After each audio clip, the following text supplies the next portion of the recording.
Hi everyone, welcome back. Today we are tackling one of the most famous, iconic and classic coding interview question, Lego question number 412, Fizz Buzz. If you ever started learning programming or gone for any entry level interview, you are probably heard of this one, but don't let it probably fools you. It's a fantastic way to practice basic control flow and clean logic. Let's jump into and what is a question? It is simple. We are giving an integer and we need to return a string array 1 minus index from 1 all the way to n. But there are a few simple rules.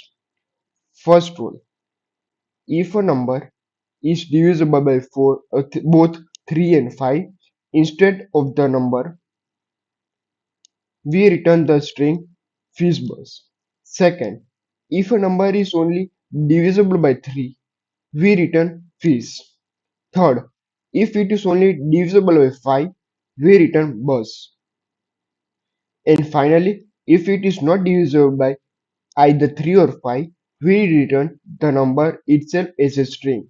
For example, if n is 5, our output array would like 1, 2, Fizz, 4, Buzz. See how 3 become Fizz and 5 become Buzz. Exactly what we want to do. What will their approach?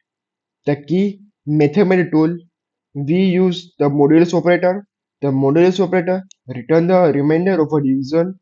So if a number I modulus 3 equal 0, it means it is perfectly divisible by 3, same as 5.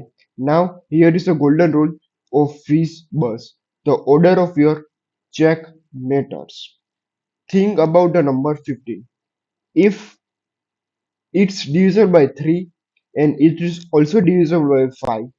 If we check it is divisible by 5, divisible by 3 first, our program will immediately say, oh, 15 is divisible by 3.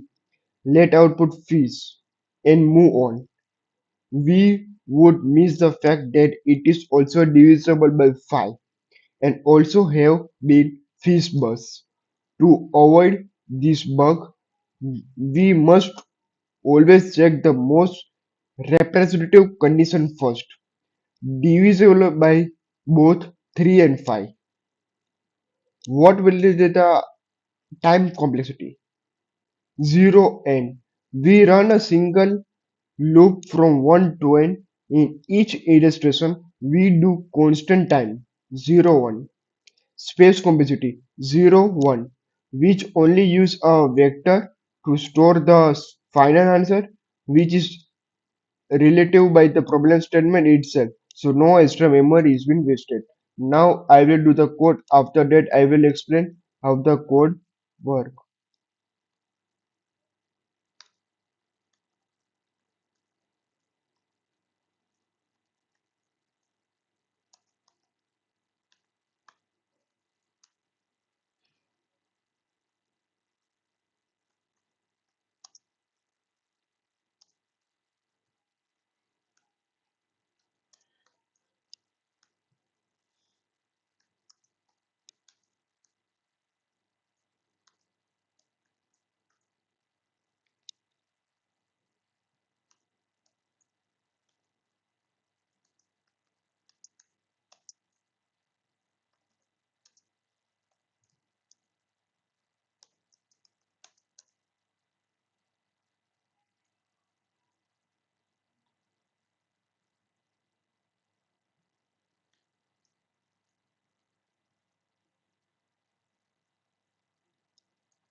Now I will explain how the code works. We we started declaring our function vector string FizzBuzz int. Inside we declare our output container vector string, and we will store our el- string element. Next, we write our loop since the problem asks for a 1 minus index array. We start our index I at 1 and loop until it is less than or equal to n. For int I is equal to I is less than equal to n I plus plus. Inside the loop, Inside the loop, we implement our probability checks. First condition, we check if I modulus 3 equal 0, n operator I modulus 5 equal 0. If both are true, we push fizz buzz into our vector. Second condition, as if as if I modulus 3 equal 0. If only 3 device hits, we push fizz. Third condition, as if I modulus 5 equal 0. If only 5 divides, it will push fizz. Then then we will then fallback as if none of these match, we convert the integer I to a string using C++ hand to string I helper function and push it. Once the loop finishes processing all number up to n, we simply return ans. Then that's it. This is a solution for liquid customer 412 FizzBuzz.